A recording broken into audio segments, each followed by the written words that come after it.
नमस्कार साथियों, मैं एडवोकेट डॉक्टर उर्मिला राठी आप सबके साथ हूँ। आज से आप लोगों को कुछ मुद्दों पे इन्फॉर्मेशन देती रहूँगी, कुछ सजेशंस देती रहूँगी। आप जिस स्टेट में जहाँ से बिलोंग करते हैं, जिस डिस्ट्रिक्ट में, आगे वो हेल्प आपके एडवोकेट ही करेंगे।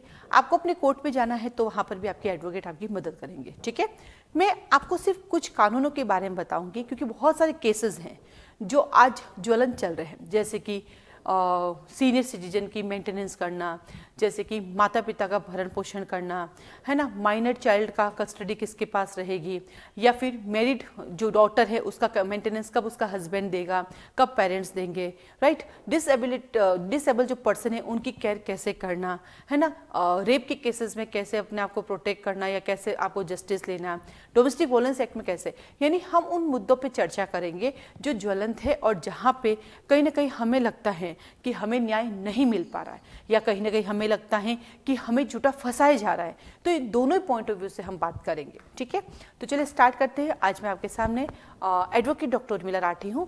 मैं जस्ट अपने सुझाव आपके सामने रखूंगी। आपको अच्छे लगे तो उन सुझाव को इम्प्लीमेंट कर सकते हैं, आपको अच्छे ना लगे तो आप जिस तरह से अपना काम करें उसी को कंटिन्यू कर सकते हैं। एक सबसे बड़ा आज का ज्वलंत मुद्दा है कि जब कभी भी लड़का और लड़की बिना बताए अपने घर से चले जाते हैं, जैसे हम लोगों ने एक टैग दे रखा है, समाज ने एक टैग दे रखा है कि लड़की भाग गई, या समाज ने एक टैग दे रखा है कि लड़का भगा के रह गया, ले गया। यानी कुल मिला के जब लड़का लड़की बिना बताए अपने घर से चले जाते हैं तो जब वो वापस मिलते हैं, क्योंकि जैसे लड़का लड़की अपने घर से जाते हैं तो पेरेंट्स जो होते हैं और 90% केसेस में जो है फीमेल जो होती है, जो लड़की होती है, उनकी फैमिली वाले जो है एफआईआर दर्ज कराते हैं, उनकी गुमशुदगी दर्ज कराते हैं। तो कई बार मेल पर्सन जो होते हैं यानी लड़का होता है, उनकी फैमिली वाले भी केस दर्ज कराते हैं। अब यहाँ पे आता है कि जब वो लोग घर से भाग जाते हैं बिना बताए, तो वहाँ पे जैसे एफआईआर दर्ज होती है तो पुलिस कौन से सेक्शंस लगाती है और वो केस जब कोर्ट तक पहुंचता है तो न्यायालय उस पर कैसे अपना ट्रायल करता है और जजमेंट सुनाता है, तो उस केस में किसके साथ क्या होता है उस पर हम चर्चा करते हैं। चलिए एक एग्जांपल मान लीजिए, लड़की जो है वो 18 ईयर से ऊपर की है, 18 साल से ऊपर की है, और लड़का जो है वो 21 साल से ऊपर का है। पहले हम इस मुद्दे पे बात करेंगे।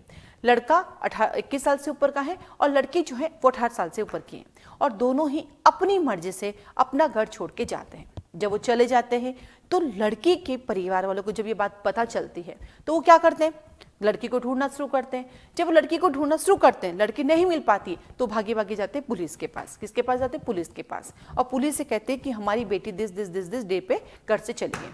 तो पुलिस सबसे पहले क्या लिखेगी? उसकी गुमशुदगी की, कि भाई वो गायब हो गई। फिर जैसे पता चला कि ए नामक व्यक्ति उसको लेकर गया तो हाथों हाथ ही क्या करेंगे? ए नामक व्यक्ति पर केस करेंगे। अब जब लड़की 18 साल से ऊपर की है तो वहां पे किडनैपिंग तो लगेगी नहीं, यानी किडनैपिंग यानी व्यापहरण वो तो लगेगा नहीं, तो वहां पे अपहरण लगाते हैं। अपहरण को बोलते अबडक्शन। तो वैसे आम जनता जो है वो किडनैपिंग को ही अपहरण कहती है। तो मैं आपको बता दूं, दो शब्द होते हैं, एक होता है किडनैपिंग, एक होता है अबडक्शन। जो किडनैपिंग शब्द होता है उसको हिंदी में व्यापहरण कहते हैं, ठीक है, और जो अबडक्शन शब्द होता है उसे हिंदी में अपहरण कहते हैं। तो अपहरण किसका होता है? जो 18 ईयर से ऊपर का होता है, ठीक है, और जो अपनी कंसेंट से जाता है। तो वहां पे अबडक्शन यानी एक तरह से कहे तो अबडक्शन यानी हिंदी में बोलूंगी मैं, अपहरण का केस लगाया जाता है। अपहरण का केस लग गया, ठीक है, क्योंकि अभी तक तो आपको यही पता है कि भाई घर से गायब हुई वो लेकर गया, अपहरण का केस लगाते हैं। फिर जैसे ही लड़का लड़की मिल जाते हैं पुलिस की इन्वेस्टिगेशन के थ्रू, कहीं ना कहीं से मिलते हैं, आते ही पुलिस लड़की के बयान लेती है, लड़के के भी बयान लेती है, यानी स्टेटमेंट लिखती है, और उसको कहते हैं सीआरपीसी सेक्शन 161 के स्टेटमेंट। क्या बोलते हैं? सीआरपीसी के सेक्शन 161 यानी 161 के बयान लेती है। 161 के बयान में लड़की सब कुछ सच सच बताती है कि जो था वो अपनी मर्जी से गई, है ना, उसने कोई बहलाया फुसला कुछ नहीं किया, और वो क्लियर बताती है कि वो अपनी मर्जी से उस लड़के के साथ गई। और 161 के बयान में लड़का भी यही कहता है कि भाई हम दोनों अपनी सहमति से गए, क्योंकि लड़की 18 से ऊपर है, लड़का 21 से ऊपर का है, तो अपनी सहमति से गए, और ये मेजर है इसलिए अडल्ट है, वो जा सकते हैं। चलिए यहाँ तक तो कोई दिक्कत नहीं थी, ठीक है। लड़का गया अपने घर, लड़की गई अपने घर एक बार के लिए। लेकिन जब किडनैपिंग का केस लगा हुआ था तो लड़कियों को बेल लेनी पड़ती है, लड़की को बेल पे लेनी नहीं पड़ती। लड़की तो स्टेटमेंट दे दिया, लड़के को अरेस्ट कर लेते हैं, तो लड़के को तुरंत प्रभाव से बेल पे छोड़ा जाता है। तो बेल के लिए फिर उनको एप्लीकेशन लगानी पड़ती है। बेल में क्या होता है? एक होता है बेलेबल ऑफेंस, एक होता है नॉन बेलेबल। बेलेबल यानी जमानती अपराध जो छोटा अपराध है, लेकिन ये तो बहुत बड़ा अपराध है, ये तो नॉन बेलेबल है, तो लड़के को एक बार तो जेल में डाल देते हैं, 24 घंटे के अंदर ना मजिस्ट्रेट के सामने पेश करते हैं। उधर लड़के वाले जो होते हैं वो क्या करते हैं, वकील को ढूंढते हैं, एक वकील साहब को अपॉइंट करते हैं और वकील साहब तुरंत प्रभाव से उस मैटर के लिए जो जज साहब होते हैं उनके सामने बेल एप्लीकेशन लगाते हैं और 99% केसेस में बेल मिल जाती है, 1% केस में नहीं मिलती है। ठीक है, 99% मिल जाती है। अब मैटर आगे बढ़ा, लड़की जब घर जाती है परिस्थितियां पूरी बदल जाती है। ये उस लड़की की भी गलती नहीं है, क्योंकि समाज में जो सिस्टम चला रहा है वो बदल नहीं सकते। लड़की जब घर जाती है तो वहां उनके पेरेंट्स उस पर दबाव डालते हैं और दबाव डालने पर, क्योंकि मैं फेयर केस की बात कर रही हूँ, सेकेंड थर्ड फोर्थ कॉन्सिक्वेंसेस बाद में बात करेंगे। जैसे लड़की घर जाती है दबाव बनता है और नाउ लड़की एक और सेक्शन लगा देती है, सेक्शन 366 कि साहब इसने मुझे झांसा दे के लेके गया कि वो उससे शादी करेगा, तो 366 लगा देती है। मुझे बहला फुसला के लेके गए, मुझसे शादी करेगा और शादी से मना कर दिया। और 366 क्योंकि देखो रेप तो लगेगा नहीं, या 376 भी लगा देते कि रेप किया, लेकिन 376 कब नहीं लगता रेप का केस, जब अपनी कंसेंट से 18 साल से ऊपर किए, है ना। लेकिन 366 तो लगी गया उसके ऊपर, किडनैपिंग के साथ बहला फुसला के ले जाना, शादी का झांसा दे के ले जाना, वो उसको लेके चला गया। ठीक है, अब यहाँ पे आप रेप का केस भी लगाना चाहते हो उसकी कंसेंट के बिना, तो 376 भी लगा लेते हो आप। तो 376 के कॉन्सिक्वेंस तो जल्दी हट जाते हैं, क्योंकि जब अपनी कंसेंट से 18 साल से ऊपर की है तो इसलिए वहाँ पे नहीं है। और वो साउंड माइंड है, क्योंकि रेप की डेफिनेशन में लिखा अगर वो अनसाउंड है या फिर वो क्या कहते हैं कंसेंट देने के लिए कैपेबल नहीं है, या वो नेचर ही नहीं समझ रही उसके साथ क्या हो रहा है, उस प्रकृति को नहीं समझ पाती है, तो फिर 375 376 रेप का केसेस एक बार लगता है, लेकिन उसके चार्ज हट जाते हैं। ठीक है, तो ऐसे केस के केसेस शुरू। अब यहाँ हो गई गड़बड़ कि भाई किडनैपिंग भी लग गया मेरे, मतलब अब्डक्शन का लग गया, 366 महिला को बेला फुसला के ना क्या बोलते शादी का झांसा देके ले जाने का लग गया, 376 लग गया। बट इस सब में लड़के की क्या गलती थी, वो तो दोनों अपनी सहमति से गए थे, लेकिन ये सब बयान बदल गए। अब आपकी लड़ाई होती है कि जब लड़की फर्स्ट टाइम आई थी 161 के स्टेटमेंट उनका क्या हुआ, तो 161 के स्टेटमेंट तो एविडेंस में एडमिसिबल नहीं होते, वो तो बस पुलिस ने लिखा, वो बाद में तो बदलते रहते हैं, वो तो सिर्फ कोर्ट को उस प्रोसीडिंग में हेल्प करने के लिए काम आता है, वो एविडेंस तो है नहीं। अब आप इस केस में क्या करेंगे, लड़की बहुत गिल्ट फील करती है, उसको पता है क्या करूं, लेकिन घर में जब पिताजी कह रहे मैं मर जाऊंगा, माताजी कह रही मैं मर जाऊंगा, केरोसिन डाल के मर जाऊंगा, लड़की भी क्या करेगी, परिस्थितियां बदल गई, सब कुछ मानती हो लड़के के लिए सब कुछ है, लेकिन वहां सब कुछ बदल चुका है। अब आप क्या करेंगे, सवाल ये आता है जो होना था सो हो गया, अब आप क्या करेंगे। इस केस में लड़के वाले कैसे बचेंगे, आखिर उस लड़के की गलती क्या थी, दोनों सहमति से गए, लेकिन लड़के के ऊपर तो आपने किडनैपिंग लगा दिया, आपने अब्डक्शन लगा दिया, 366 लगा दिया, जिसके अंदर 366 के आपके सेक्शंस क्या कहता है मैं बता देती हूँ आपको। बेला फुसला के ले जाना, 21 साल से ऊपर की मेजर लड़की को लेके जाना होता है, ये है आपका 366 कहता है कि विवाह आदि करने को विवश करने के लिए किसी स्त्री को व्यापत करना, अपत करना, उत्प्रेरित करना, किडनैपिंग, अब्डक्टिंग और inducing women to compel her marriage. वो कह रही मुझे जबरदस्ती शादी कराने के पर्पज से लेके गया, जबकि ऐसा था ही नहीं जबरदस्ती। तो अब कैसे प्रूव करेंगे, अब लड़का अपने आप को कैसे बचा सकता है, क्या उसके पास कोई ऐसा सबूत हो सकता है जिसकी वजह से वो अपने आप को बचा सकता है।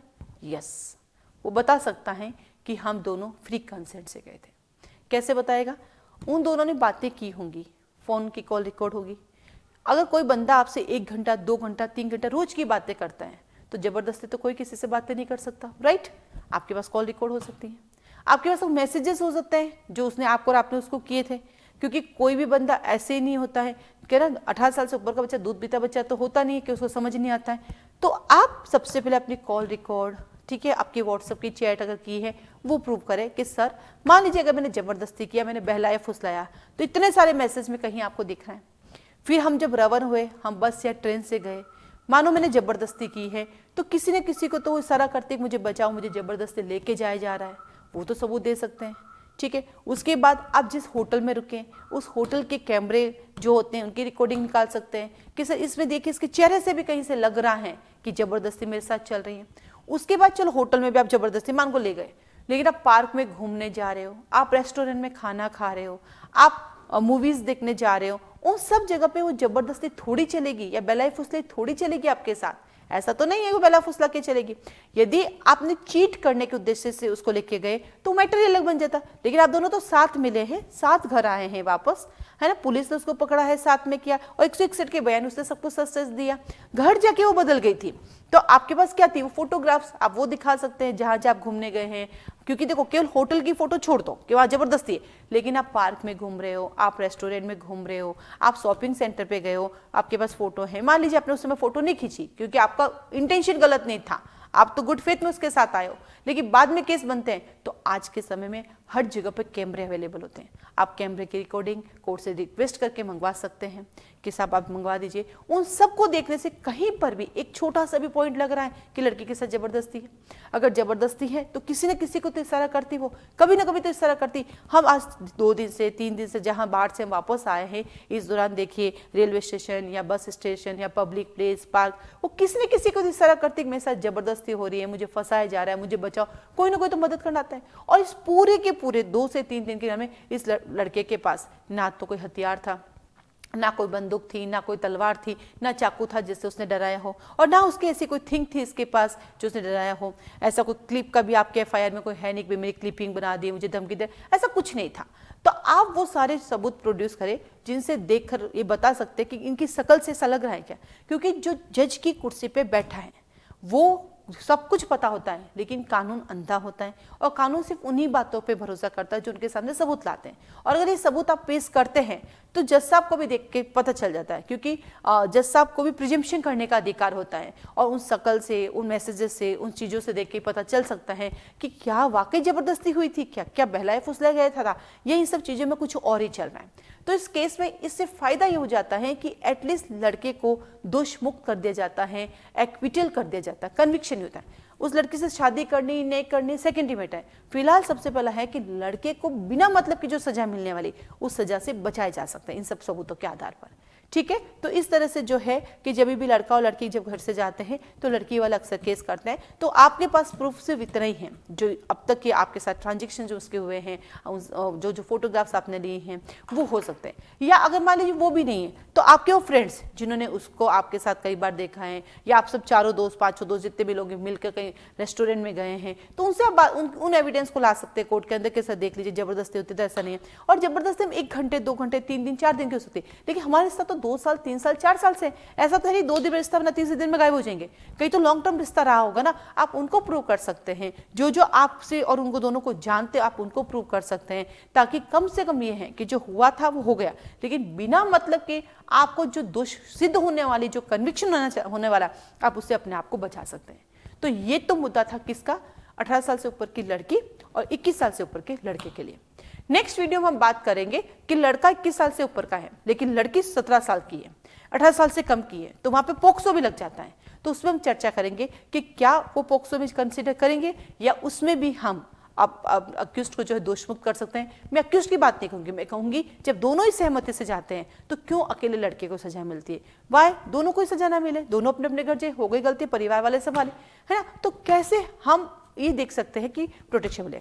फिर नेक्स्ट वीडियो में बनाऊंगी कि जब वाकई ही लड़की के साथ गलत हुआ है लेकिन सबूत के अभाव में सजा नहीं मिल पाती, तो उसमें हम कैसे कर सकते हैं कि यस लड़की के साथ वाकई गलत हुआ है, लेकिन हम जो है हमारा केस स्ट्रॉन्ग नहीं होने से लड़का बच गया जबकि लड़के को वहां सजा मिलनी चाहिए थी, वहां पर भी हम चर्चा करेंगे। तो आपको मेरे सुझाव अच्छे लगे हैं तो इसको जरूर अपनाइएगा। उससे पहले जो कानून में लॉजिक है उनको भी देखिएगा। आप जिस भी डिस्ट्रिक्ट या जिस स्टेट पे भी इस वीडियो को देखा जा रहा है, ऐसे कोई भी मुद्दे आपके पास आते हैं तो आप कानून को भी बारीकी से समझें, और जहाँ पे आपका केस चल रहा है वहाँ के वकील साहब से आप अच्छे से बात करें, वकील साहब आपकी मदद करेंगे। इवन दो कोर्ट में बैठल जो जज साहब होते हैं वो भी आपकी मदद करेंगे। अगर आपके पास सब कुछ सच, आप सही हैं, तो कानून आपका साथ हमेशा देगा। यदि आप गलत हैं तो कानून गलत का साथ ही देता है, से गलत का साथ नहीं देगा। और यह ध्यान रखना कि आप एक सच को छुपाने के लिए 10 झूठ बोलेंगे तो 20 झूठ ऑटोमेटिक आपके सामने आ जाएंगे। इसलिए आप कोशिश करें सच ही बोले, आप झूठ बोले ही नहीं, क्योंकि अगर झूठ बोला तो 100% सजा है, वो तो कहीं ना कहीं पकड़े जाओगे। आपको लगता है मैं छुपा दूंगा, मैं ये कर लूंगा, पकड़े जाओगे, क्योंकि आखिर झूठ कहते हैं ना, झूठ तो बाहर निकल के ही आता है। तो जो सच है वो बताओ, कानून आपकी मदद करेगा और कानून के प्रोविजन सारे अच्छे बने हुए हैं। बस ये है कि आपको कैसे करना है। हम ये एलिगेशन लगाते हैं उसने ऐसा कर दिया, उसने ऐसा कर दिया, वकील साहब ने ये दिया, ऐसा नहीं होता है। आपके पास जितने सबूत होंगे वकील साहब उतना ही काम कर पाएंगे। वकील साहब खुद से तो सबूत नहीं बनाएंगे ना, सबूत तो आपके पास जो होंगे वही वकील साहब को प्रूव करने होंगे। तो हमेशा एलिगेशन लगाते हो वकील साहब ने हमारा केस खराब कर दिया, वकील साहब को कुछ नहीं आता, ऐसा भी नहीं है। जितनी चीजें आप सच बताओगे वकील साहब को, जितने सबूत आप वकील साहब को लाके दोगे, वकील साहब उन्हीं के बिहाफ पर जितनी बातें मैंने बताई वही कोर्ट के सामने प्रोड्यूस कर पाएंगे। ठीक है, तो ये जस्ट एक कानून का जो नॉलेज था मेरे पास, जो मैंने आपको बताया है, आप इनको एक बार वेरीफाई और कीजिएगा। अगर आपको जब भी काम में ले रहे, आईपीसी के सेक्शन 366 को भी पढ़िएगा आप, आईपीसी के सेक्शन जो है आपका 376 जो रेप वाला वो भी पढ़िएगा, उनके कॉन्सिक्वेंसेस देखिएगा, 161 के स्टेटमेंट की क्या एविडेंट्री वैल्यू होती है, साक्ष्य मूल्य क्या, तो उसके बारे में देखिएगा और अपने इस केस को आप स्ट्रॉन्ग कर दीजिएगा। आज के लिए धन्यवाद।